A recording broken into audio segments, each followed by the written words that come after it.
513 de Santiago Airlines. Era una mañana nublada en el aeropuerto de Porto Alegre. Como de costumbre, me encontraba realizando mi rutina matutina de inspección de la pista. El silbido del viento entre los aviones que esperaban su turno para el despegue llenaba el aire mientras caminaba, pero pronto ese sonido sería eclipsado por otro más fuerte. En el horizonte entre la bruma vi una sombra inconfundible. Era un avión, pero no me habían dado indicaciones por radio de ningún aterrizaje. Cuanto más se acercaba, más extraño me parecía. No tenía ninguno de los colores propios de las compañías que operábamos. Aterrizó y en lugar de parar en las zonas habituales, se quedó esperando en el final de la pista de aterrizaje. Aquello era muy peligroso. Si llegaba un avión, podía haber una colisión. Entonces pregunté por el walkie a mis compañeros qué avión era aquel. Desde control me dijeron que no conseguían contactar con el piloto ni tenían información. Podía haber sido algún avión comercial que por un problema tuviera que hacer un aterrizaje de emergencia. Lo que era muy raro era que los controladores no se hubieran percatado de su presencia en el tránsito aéreo. Las indicaciones que me dieron fue, en primer lugar, acercarme rápidamente hasta el avión para hablar con el piloto y pedirle que saliera de la pista por el gran riesgo que suponía, y después ya vendrían otros responsables para pedir explicaciones. Mi función era mantener la seguridad en aquella zona con el fin de prevenir colisiones entre aeronaves. A medida que me aproximaba, mi mente seguía llena de preguntas. ¿Qué hacía aquel avión allí? ¿Por qué no había sido registrado? El avión había detenido el motor, pero no salía nadie de allí. Entonces pedí ayuda de compañeros por el walkie para que trajeran la escalera móvil y acceder al interior. Al subir por las escaleras me envolvió una sensación extraña. Aquel avión era viejo y estaba desgastado. Estaba claro que no había pasado las últimas inspecciones porque incumplía muchos de los protocolos de seguridad actuales. Entre 3 hombres conseguimos abrir la puerta. Fue entonces cuando los vi. Los pasajeros eran cadáveres, inmóviles en sus asientos. Sus rostros estaban petrificados en una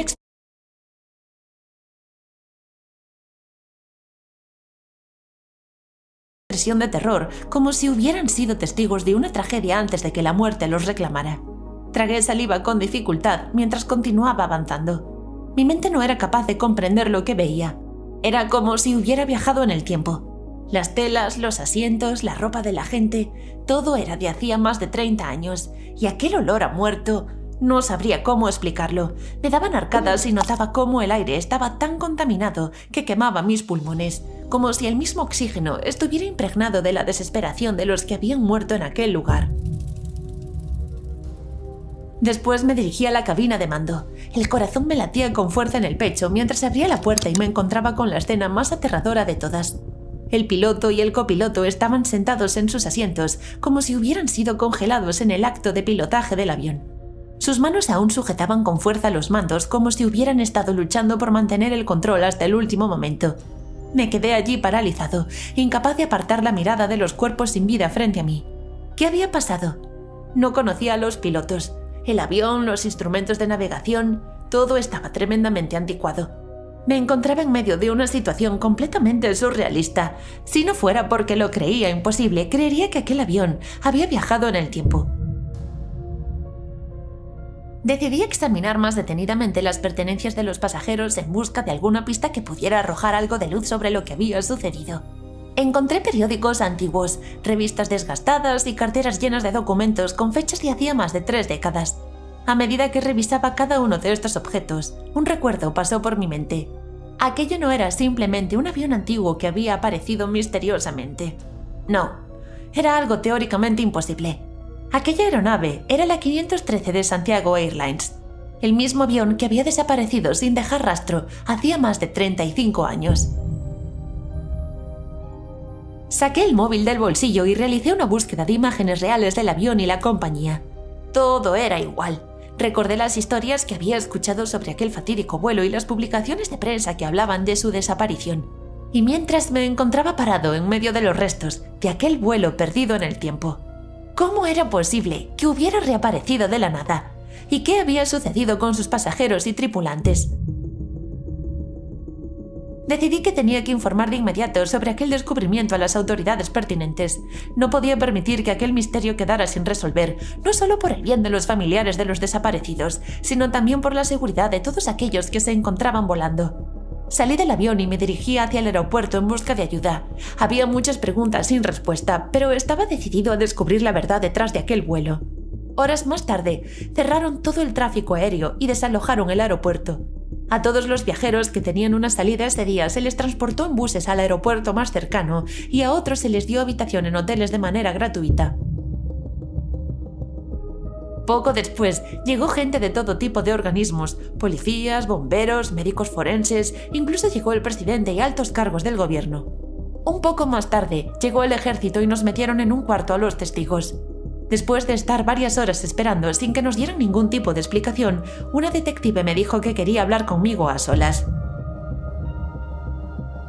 Primero me preguntó qué había visto y le expliqué con exactitud toda la situación, desde que había visto el avión sobrevolar el aeropuerto. Después ella cambió de expresión y me dijo que todo había sido una confusión, que aquel avión, por supuesto, no era el 513 de Santiago Airlines, aquello era imposible, y después continuó.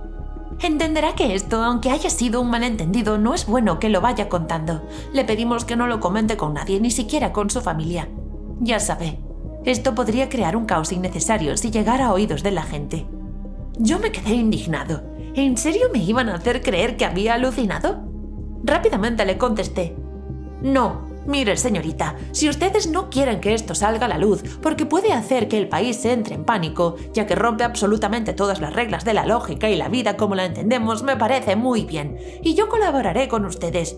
Pero por favor, no me hagan creer que no sé lo que he visto, porque tanto yo como usted sabemos que lo que hay ahí fuera es algo muy gordo. La mujer apretó los labios y me preguntó si podía confiar en mí, a lo que por supuesto le dije que sí.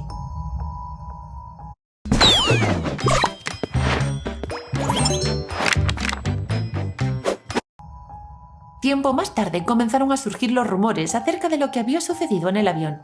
Yo había dado mi palabra y en ningún momento había dicho nada del caso. Y no fue por falta de ganas. Imaginaos cómo fue para mí ese día volver a casa y meterme en cama a dormir con mi esposa, fingiendo que el aeropuerto había sido desalojado por un incendio, con lo que tuvieron que ver mis ojos. Pues no tardaron en venir a mi casa y llevarme detenido. ¿Por qué? Según ellos, por contar mentiras, cuando yo no había dicho ni una palabra. Y aún me quedan varios años de cárcel por cumplir. Pues no os lo vais a creer. Resulta que el que lo había contado todo había sido uno de seguridad, que lo había visto por el cristal, pero había fingido delante de la policía no haberse enterado de nada. Nunca sabré qué fuerza trajo el avión 513 a nuestro aeropuerto, ni qué pasó realmente. Pero lo que sí descubrí es que hay secretos en este mundo que nunca deberían ser desenterrados, y horrores que nunca deberían ser enfrentados. Esta historia está basada en una leyenda que circula por internet. Algunos afirman que fue real, otros que es un bulo. Os contamos los detalles. Se dice que el 12 de octubre de 1989, el aeropuerto de Porto Alegre, en Brasil, fue testigo de algo que cambiaría la historia para siempre. En el aire, y detectado por sus radios y antenas, se encontraba un modelo de avión antiguo y descontinuado. El avión siguió aproximándose y aterrizó en la pista sin contactar con la torre de control. Después la aeronave se detuvo, manteniendo sus motores funcionando. Una de las primeras cosas que sorprendió a los trabajadores que se encontraban allí fue el modelo de avión y el nombre de la aerolínea. Se trataba del vuelo 513 de Santiago Airlines. ¿Cuál era el problema? Aquel avión llevaba más de 3 décadas desaparecido. La historia afirmaba que ese avión había salido en 1954 de Aquisgrán, Alemania. El vuelo había despegado con total normalidad, pero un momento dado, cruzando el océano Atlántico, perdieron la conexión con ellos y desapareció. Las autoridades asumieron que se había estrellado en alguna zona y que los restos se sumergieron en los abismos del océano. A raíz de esta desaparición, Santiago Airlines cerró sus puertas al público en 1956 y nunca se supo nada más sobre aquel avión. Cuando los trabajadores del aeropuerto se acercaron a comprobar la aeronave que había entrado en pista sin permiso, se llevaron una terrible sorpresa. Sentados en sus respectivos asientos se encontraban los cadáveres de los 92 pasajeros del vuelo original y en la cabina el esqueleto del piloto Miguel Víctor Curie seguía agarrando el mando. El periódico The Weekly World News Tabloid, en su edición del 14 de noviembre de 1989, fue el que describió el suceso. Uno sin precedentes, aunque no había sido firmado por los testimonios ni por las autoridades. En aquel artículo se aseguraba que la comunidad científica, entre ellos el doctor Celso Atelo, se encontraba investigando el caso con mucha discreción. Todo parecía apuntar que el vuelo 513 había atravesado una línea entre espacio-tiempo. Por su parte, el gobierno brasileño no comentó nada al respecto, así como tampoco ningún otro organismo oficial. Leyenda urbana o suceso paranormal que han mantenido en secreto. ¿Qué creéis vosotros? Y antes de marcharnos, aprovechamos para contaros algunas curiosidades de los aviones que probablemente no conocíais. La primera. ¿Sabéis que el piloto y al copiloto, por seguridad, nunca se les sirve la misma comida? Esto sí que no es un bulo, tic-tackers. Hemos contrastado esta información con datos de escuelas aeronáuticas oficiales. Pero, ¿sabéis por qué? En general, la tripulación suele comer algo diferente a los demás pasajeros, pero al piloto y copiloto se les sirve platos diferentes entre ellos por si la comida está en mal estado, evitar que los dos resulten intoxicados y no haya nadie que pueda manejar el avión hasta su destino. Segunda curiosidad. ¿Qué le pasa a un avión cuando le alcanza un rayo? Pues según hemos descubierto en páginas de aerolíneas, que los rayos impacten en los aviones es algo muy corriente y sucede más a menudo de lo que pensamos. Los aviones actuales están diseñados de tal manera que actúan como una jaula de Faraday, por lo que los rayos no afectan al interior de la aeronave y no suponen un riesgo.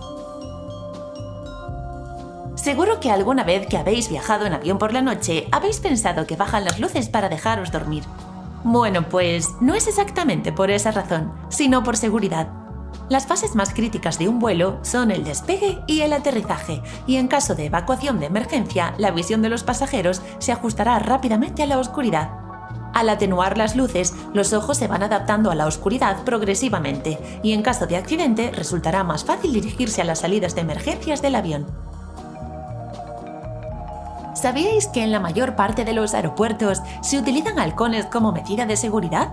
Las áreas donde se encuentran los aeropuertos suelen atraer a varias aves por sus extensas áreas abiertas y la disponibilidad de alimentos, pero estas aves pueden suponer un gran riesgo en caso de choque con las aeronaves. Por esta razón, los halcones, junto con sus adiestradores, tienen un papel fundamental. Su sola presencia en la zona es suficiente para disuadir a otras aves a acercarse, evitando así asentamientos de aves cercanas o que se crucen con las trayectorias de un avión. Aunque hayamos escuchado 1000 veces las palabras caja negra del avión, el dispositivo que graba y almacena todos los datos y conversaciones de los pilotos durante el vuelo, la realidad es que no es negra, sino naranja. ¿Sabes cuánto dura la máscara de oxígeno de los aviones? Pues dura una media de entre 15 a 20 minutos. Se estima que es el tiempo necesario que requiere un piloto para aterrizar. Y por último, si has visto muchas pelis de accidentes aéreos como La Sociedad de la Nieve y tienes auténtico pavor de sufrir un accidente, se dice que los asientos más seguros del avión son los de la parte trasera. En caso de colisión, los asientos que están en la parte trasera detrás de las alas tienen más posibilidades de sobrevivir en un accidente aéreo que los de la parte delantera.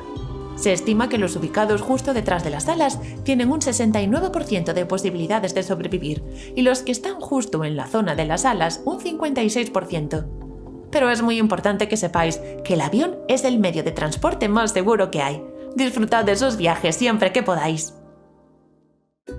No olvides suscribirte y darle a like